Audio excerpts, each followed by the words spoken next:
Bonsoir mes frères, bonsoir mes sœurs. Mon live de ce soir est un peu particulier. Habituellement, on intervient dans ce qui concerne l'entrepreneuriat, mais on est triste ce soir de pouvoir constater quelque chose qui est arrivé hier en Mbuji-Mayi. Il s'agit de l'incendie qui a ravagé une très grande partie du marché de la ville.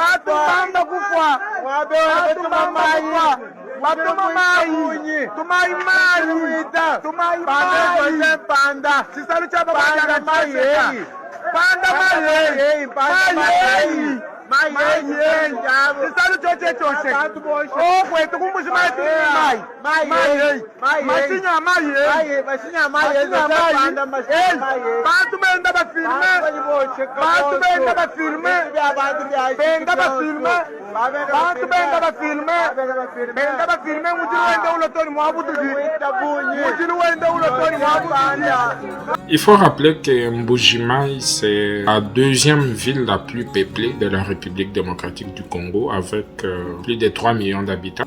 Je dis bien la 11e ville dans la francophonie. Curieux de constater que les administrateurs de nos entités ne sont pas à même de comprendre un certain nombre de choses, de prévoir des choses. J'ai vu cet incendie comme la plupart d'entre vous d'ailleurs. Mais ce qui m'a frappé, c'est d'observer que les gens sont en train de pleurer, comme vous pouvez le voir dans cette image, et que j'ai pas vu un camion d'incendie venir, ne fût-ce que tenter de sauver ce qui pouvait l'être. Imaginez-vous une ville de 3 millions d'habitants qui n'ont pas de service d'incendie.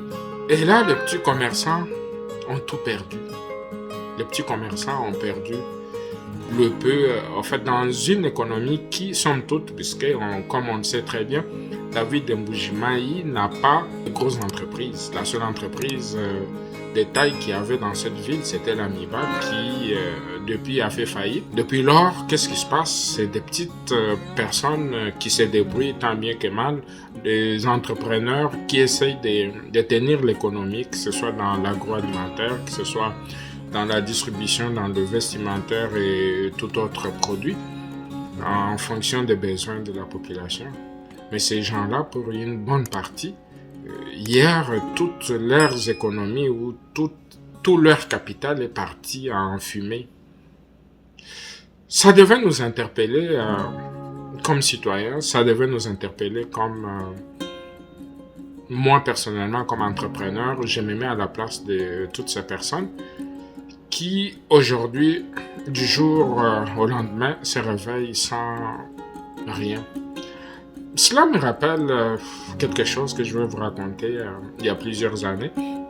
Mon père était commerçant à l'époque de Mobutu, puis il allait acheter des trucs en Zambie, puis à Lubumbashi, puis à Kananga, puis il revendait en gros, il y avait un dépôt à Moneditu. Moneditu, c'est au sud de Mbuji-Mayi, une ville d'environ 1 million d'habitants. Et à l'époque, du jour au lendemain, moi j'étais encore trop jeune, du jour au lendemain, et tout allait très bien jusqu'au jour où un jour Mobutu se réveille et dit qu'il démonétisait la monnaie de l'époque. Et il donnait à tout le monde, tout au plus, 48 heures pour changer l'argent. Or, à l'époque, tout comme aujourd'hui d'ailleurs, à Moneditu, il n'y a pas de banque. Et la plupart des gens, d'ailleurs, gardent leur argent chez eux. Imaginez-vous, on vous dit dans 48 heures que vous devez tous vous rendre à la banque pour changer tout ce que vous avez comme argent. Et mon père venait de finir ses transactions de vente et il s'apprêtait à voyager pour aller acheter de la marchandise quand cette histoire-là est arrivée. Et mon père a tout perdu. il a tout perdu. Tout l'argent est parti en fumée. Puisque du jour au lendemain, on s'est retrouvé que l'argent qu'on avait, puis 48 heures après l'ultimatum de Mobutu, étant donné qu'à Monéditu, il n'y avait pas de banque, tout cet argent-là est parti en fumée, puis c'est devenu comme du papier qui servait à rien. Tout ça là pour dire ceci, c'est que aujourd'hui, il y a des gens qui sont en train de perdre beaucoup dans cet incendie. J'ose croire que le gouvernement va être un peu plus responsable pour dédommager tous ces gens-là. Puisque on sait très bien qu'on est dans un pays où l'assurance des biens est presque inexistante et quand on souscrit, c'est des peines et misères qu'on se fait rembourser. Et aujourd'hui, tous ces gens-là, j'en suis convaincu, n'ont pas d'assurance et vont se retourner vers le gouvernement et on espère que le gouvernement congolais va être un peu plus responsable cette fois-ci pour pouvoir penser à tous ces gens-là pour les dédommager à la hauteur de ce qu'ils vont perdre ou ce qu'ils ont perdu. Puisque dans une ville où toute l'économie est presque à l'informel, je ne vois pas comment ça pourrait l'être autrement si le gouvernement n'intervient pas, si dès demain on ne met pas en place un programme pour pouvoir venir en aide à ces gens-là, puis surtout leur trouver le capital. Moi-même, je suis entrepreneur et j'ai de la peine de voir que des mamans qui tiennent cette économie-là, puis des papas qui se débattent pour pouvoir payer la scolarité de leurs enfants, qui se battent pour pouvoir faire fonctionner du moins ce qui peut l'être, se retrouvent du jour au lendemain sans rien. Donc, on l'espère très bien. Ça, c'est un message pour le gouvernement central, pouvoir très vite évaluer les dégâts, puis évaluer, faire l'inventaire de tous les commerçants qui ont perdu leurs biens et de pouvoir intervenir, puisque sinon, on tue une économie qui n'existe même plus. Et on met des gens à la rue, l'insécurité sûrement va être galopante si on ne fait rien.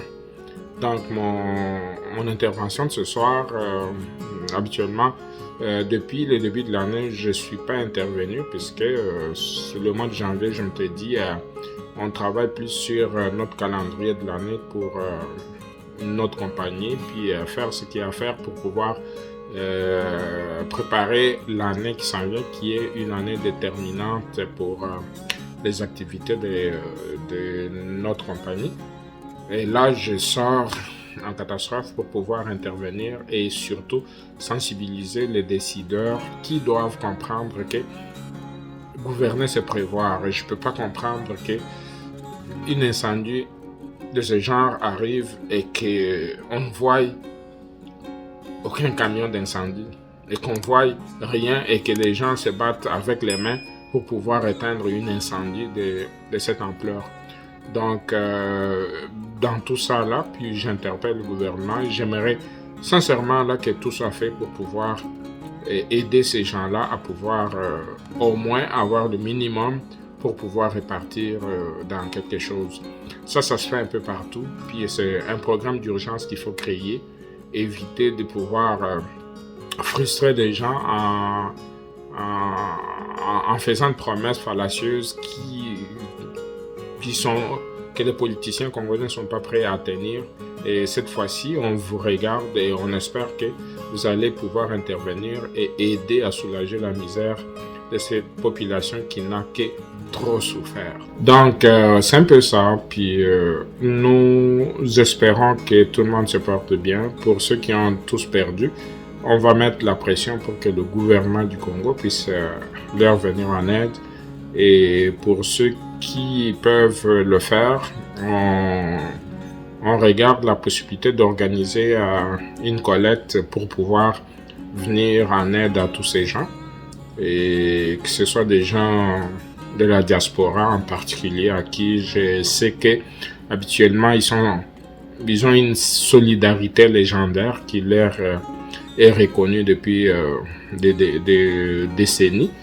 Donc, je compte sur eux pour pouvoir intervenir, mais cela ne dédouane pas le gouvernement de ses propres responsabilités, parce que tous ces gens-là sont des payeurs de taxes Et quand ils payent des taxes, et en retour, quand ils sont mal pris, on s'attend à ce que le gouvernement puisse intervenir pour faire en sorte que ces gens-là puissent être dédommagés ou puissent être rentrés pour qu'ils puissent rentrer dans leurs droits.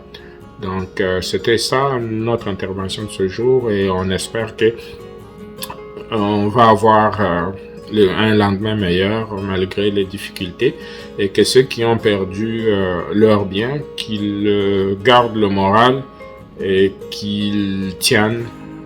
Des fois dans la vie, il y a des hauts et des bas et ça fait partie de l'existence humaine et je vous souhaite seulement de rester concentré et puis de garder votre calme en espérant que tout se passe bien. Donc moi c'est Coach Moulaja et je suis avec vous de cœur et je vais faire de mon mieux pour vous accompagner dans ce drame qui vient de nous toucher une fois de plus et restez courageux. Je sais que c'est difficile. Bye, chers frères et sœurs.